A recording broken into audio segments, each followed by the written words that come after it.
We're not talking about generic AI slop. It's got to be in your voice, it's got to be in your structure, and it has to be under your workflow. For those of you that know me, you know I've been in this space doing content, social media for over 20 years. I actually led marketing and product while I worked at Universal Music. And me and my team, we've built Alphana from the ground up.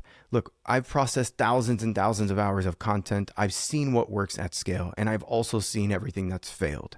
This isn't theory. This is what I use every single week, me and my team, to be able to run the content strategy that we do for Alphana and what we do to help other clients and other brands. We've got creators and we have marketers and we have businesses that are saving 10 to 15 hours a week using this exact method. If you think about AI content tools, they're everywhere. You can go and use dozens or hundreds of different AI tools. That's not the problem, but a lot of them might just generate more work, not less. The ones that are winning right now, they're not just using AI, they're actually building systems with AI.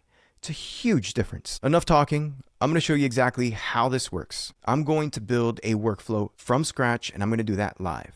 And you'll see how fast this actually is once you know the framework. We've got Alphana open. I've got a bunch of projects and a couple that I've been testing here. I even have last week's session that I brought in here so that we can use, and I created some content out of it. How do we do this? I think what we want to do today is we want to build a system that we're going to do from scratch. Before we could do that, I actually got to show you examples of what we're talking about with systems. Let's look at this first one. We've got one called the podcast workflow. This is our podcast toolkit. This is a template or a workflow. If you find yourself shooting a podcast every single week, there's things that you're doing all the time. Well, one, we got to piece together what a podcast description is going to be. What are you going to put inside of that podcast episode? Then you might actually want to extract clips from your podcast so you can turn them into YouTube shorts. And here we go. I've got clips from my session that brings them out to create these YouTube shorts. Not only that, some of you, this might be your first podcast that you're putting out, and maybe you want to create a cover art image for your podcast. Now it generates 4 unique images for this podcast episode, all based on the context from the content that you've recorded.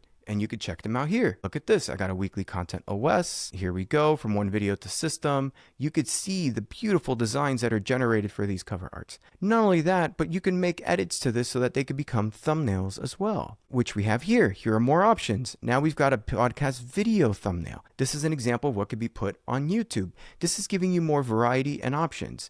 You probably want to generate quote images. What are some quotes from the video? It does some animated images. And I'll keep going. Chapters. Title ideas, screenshots, podcast to blog post, email newsletter, LinkedIn, Twitter, YouTube SEO, hashtags. When you're shooting a podcast, all this stuff that you see here on my left sidebar, these are things that are repeated. For most of you, you're doing this every week, but each person might have their own workflow or own unique pieces of content. Now, the same thing, what we have is something called AI show notes. This is a workflow. Sometimes you don't need the content to promote the video. For now, you're just focusing on, okay, what are the keywords that I need to insert into the video that I could copy paste? If I were to put this on YouTube or on Apple Podcasts, what is a summary that I could copy and paste and throw in there? Then as part of my show notes, I want to put bullet point the key takeaways for my audience to make it very easy for them to understand what was going on in the episode before they dive in. Then I need to come up with title ideas based on the video that are formatted in a certain way, very specific, that's going to convert people to listen or watch my episode. I need to come up with thumbnail hooks. These are text 3 to 4 words that appear on the YouTube thumbnail that draw that person in, that's super short and concise that I can use. And maybe I want to extract a couple sound bites, right? What are some quotes that I could pull from the video that I can leverage and share with people? I want to come up with chapters for everything that's happening inside. And then last but not least, I want to generate clips. Maybe you just need to create show notes for your piece. And then last but not least, let's look at it from a music or a record label perspective. Let's say you're an artist and you're going to put out a song, and you've got your song, you have your lyrics written. You could take from your lyrics, drop that into something like Alphana, and based on the lyrics that gives you insight into that content, your workflow might be, well, okay, I've got my song now. I got to generate cover arts. Beautiful. Here are sample cover art options. I want to come up with a music video. Let's come up with a storyboard concept. Or potentially for an artist, you might want to create lyric images that extract lyrics from the video and come up with cool animated characters that you could use to put up on social. You might want to generate carousels. And in here, all it does is it takes short snippets from the video like this. It generates a beautiful image with a short lyric from your song, right? And again, everything is all based on the context of your content. They might want to generate ads that they can release. You might need to generate caption ideas like, hey, I'm going to promote my song. What are some caption ideas, right? Or maybe I need something for Instagram. Instagram captions are going to be completely different than versus TikTok. So let's put that in there as well, right? Then maybe I want to do a Facebook post because I want people to learn about my release. I might generate a Twitter thread talking about my song, and that incorporates the lyrics and the meaning behind it. Or generate, again, more lyric images. I want to come up with marketing campaign ideas. And this applies even if you launched a new episode, a new podcast. Hey, now that I've got this episode, analyze my episode, analyze my podcast, my song, and tell me some marketing campaign ideas that I could roll out with it. And the list goes on and on. Drop a press release announcing it, a 5-day release campaign, pitch your email to people, thumbnail text hooks. All of this that you see on this left sidebar, this becomes an individual workflow. This is something that you're probably going to do on a day-to-day basis or on a week-by-week basis every time that you release a piece of content. And you want to make sure that this becomes a repeatable workflow. I want to make sure that that's super clear because this is something where once you build it, you never have to do that again. You personalize it to the way that you need it. And the only time you're going to make it better is when you have other ideas or other components that you want to insert into that particular workflow. Let's go ahead and make a quick one and see what that looks like. All right. I'm coming back to Alphana now that I'm like, all right, I know every week I release a podcast episode or I released a webinar or I want to take my Zoom meetings. I need to create a workflow that I'm going to pop into here that I can use. So I'm going to go ahead and I'm going to start and I'm going to click the create button. When I click create, the first thing that we recommend, obviously in this case, is that you want to import your video. Now, you can import your video from YouTube, from your computer, or if you want to connect to like Dropbox or OneDrive, or you can reuse a video from the library, okay? I'm going to go ahead and pick a video from my library because I already have a ton of content in here. I've got my video. You know the video selected when you see it down here under the knowledge section. We've already created a bunch of workflows. Each one of these is an individual workflow, each block. One turns them into social posts, one extracts tips and lessons, one does a blog post. If I keep scrolling, you can see we have over 36 templates. These are different workflows that you can leverage to be able to create content. But in this case, I want to create one from scratch. And so instead of selecting a template, I want to do one of them individually and go one by one. In that case, I'm going to select cards because cards are individual Lego blocks. They're individual pieces of content that I can create. So you want to pick a bundle of 3, 5, 10 or 20 of these AI cards, which are your Lego blocks that you could use to build the workflow that you do on a weekly basis. Now, this might look different for everybody. One person may hate Twitter and never wants to post there, but they go all in on LinkedIn. Let's just say I type in here, LinkedIn. I want to post on LinkedIn. What do you want to post on LinkedIn? We actually have a variety of formats. And what's cool is you can explore and see the different LinkedIn formats that we have to be able to generate content from. In this case, I'm just going to pick any one. Let's just try the insight post. Now, if you expand, this actually shows you the prompt and you can read through what the insight post does and how it frames it. But I say it's better if you just click next so you can actually generate it. Now, as part of your workflow, one of the things that I always recommend is that you actually create your custom instructions. Now, what's great is you could do this on a per project basis like we're doing here. If you think about this, this is like your brand guidelines almost. It's your SOP, it's your standard operating procedure. It's like, who are you talking to? What is the tone that you want to speak in? Conversational, playful? What's the reading level of the audience that you want to communicate in? In this case, I'm going to say 6th grade because I want it to be I want it to appeal to a wider audience. For my target audience, I can put in here, let's say marketers. Okay, beautiful. And language, I want the output to be in English. And then in additional instructions, you could do more. You could put the do's and don'ts, words to avoid. You can add color codes of what your brand looks like for the visuals.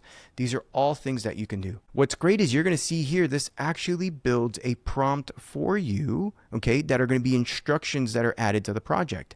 And I'll show you how you can do this later. But once you do this here and you fill this out, if you want it to remember and do this all the time, you could copy this and paste this into your custom instructions. You're moving from just creating individual pieces of content to something that you can have a repeatable system. So I'm going to go ahead and hit next. When I hit next, the next thing it's going to ask is for me to edit the transcript before generating, and this is optional. Why would you want to edit the transcript? Mainly because, and I'll show you if I click generate, you want to edit the transcript if you want to add in the speaker names. Let's say there's multiple speakers. You want to make sure you can identify who they are. And not only that, but you can go in here and actually actually correct misspellings. And so if something is misspelled, you could just double tap and you can edit the words right in here because it's all editable. I can click on the thumbnail here. It says speaker 0. Instead of that, I'm going to put my name because I am the one speaking in this case. So this is one of the reasons why you would edit the transcript before you generate. It just makes the content better. Now I'm going to hit generate. The first thing that I'm doing is I am creating a LinkedIn post, and it's called the Insight post, and it's written in a very specific format because this is the type of format that works well on LinkedIn, but also for the type of content that we are generating here. You could see here, even in the first couple lines, it actually starts off with a hook and a punch before it leads into the content, right? And so I'm just going to start with the opener so you can get an understanding. Most people believe content is a weekly scramble, but new data shows something different. Here's the surprising truth. The challenge: creators redo the same steps each week. Record, upload, caption, clip, post. Time leaks, consistency suffers, and so the shift is to reusable workflows and prompts. So you can see how this kind of like goes from the challenge, the turning point, the results, the key takeaways, implementation tips. It breaks out a post that you can literally grab and copy and paste directly into LinkedIn, all from your video. Because we are building a system and we're building templates, you have to make sure that the content you see here, before you build out everything and before you save this as a template, the content looks exactly the way you want it. What that means is that you may have to invest more time up front in editing the prompts and creating these workflows if you are not happy with the first result. Because remember, you're going to do this once. You're not going to do this 100 times. You do it once, and we're going to save this so that you can reuse it every single time. So if I go here and I click edit on this LinkedIn post, you're going to see that we actually give you the prompt and show you the structure. So most likely, if the post didn't come out the way you wanted it to be, you have to go to the prompt and click edit so you could see why, because this is very detailed. Okay, if you look at a lot of the prompts that we have in Alphana, usually they're not just 1 or 2 sentences. You could see here that we're very particular with the structure. If you look at the structure, it puts in here, okay, we want a hook that's 2 to 3 lines that builds tension. And here, example, most people believe, common assumption, but new data shows something different. Here's the surprising truth. Double space, core story, and it goes into these sections. You could see that this actually builds the structure for this LinkedIn post. So if you want to change the structure, you can edit the source, which is the beauty of this. And you can make any edits you want, even to tone,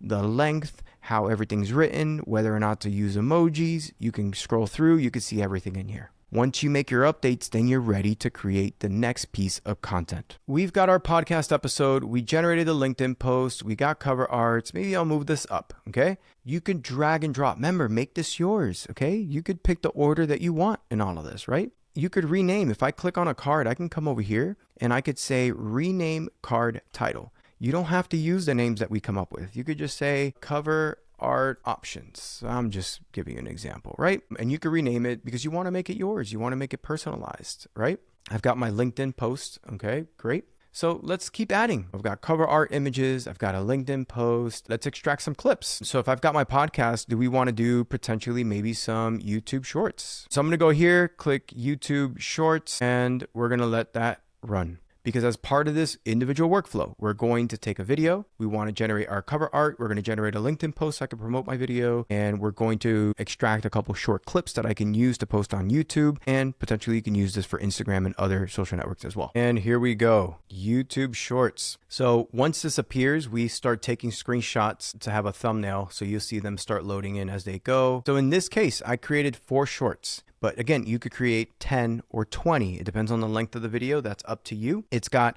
a title, all right, and a description of what that portion of the video is. You could see down here the timestamp. This pulled the first 48 seconds of the video. And what's great is that you could come in here and you can preview the video. Now, one thing with these shorts is this is for preview purposes only. So just ensure if you jump in here and you press play, you're only previewing, which means if you have multiple speakers, we do not apply our auto crop feature in here, our smart crop, where essentially what we will do once you use auto and you download, we will automatically analyze the footage and we'll reposition people or focus on the main speaker so that they're not getting cropped from vertical videos, okay? But again, that only applies once you download, not during the generation stage. This is for preview purposes. I can see if I like the video or not. And so I can go video by video, I can preview them, I could read the titles, the descriptions, I could enable captions, I can change the color to whatever color I want, and then I can go ahead and select vertical square landscape, and then go ahead and hit download. Now, if I wanted more videos, again, because you are building a system or a workflow, you're going to come here and do 4. I don't want you that next week you're like, crap, I only did 4. Now I need to do 10, right? No, do it now. Okay. So if you're like, hey, I don't want 4 videos, I need to do 10, come in here and click edit, and you're going to get the prompt. And I want you to come in here and say, give me 10 noteworthy videos. And you know what? I don't want them 30 seconds long. I want them 40 to 60 seconds long, right? And then put any other updates in here. Like, hey, I want you to find only clips where we are talking about systems and not repurposing. I'm just making up an example, okay? You can type whatever you want in here, update your settings the way that you want it every time that you're going to export, and then you can click save and generate. Okay. Once you do this, this is great because now it's going to give you the result that you wanted. Now you're going to be much happier before you go and save this as a template in your library. It's so important. Personalize everything that you see here before you go ahead and hit save. My last reminder to drop a comment, go ahead and subscribe on our YouTube channel. Again, I really appreciate everyone for joining us. I'm Sebastian Mora. I'm the CEO and co-founder of Alphana. If you need anything at all, I'm always here to help. I love to help and get you rolling. Again, if you're an agency or business or anybody, I really want to be able to help you guys get onboarded. Please go ahead and reach out to me. That's a wrap for our Insider Live this week. Thank you all so much, and I'll see you all next time. Bye, everyone.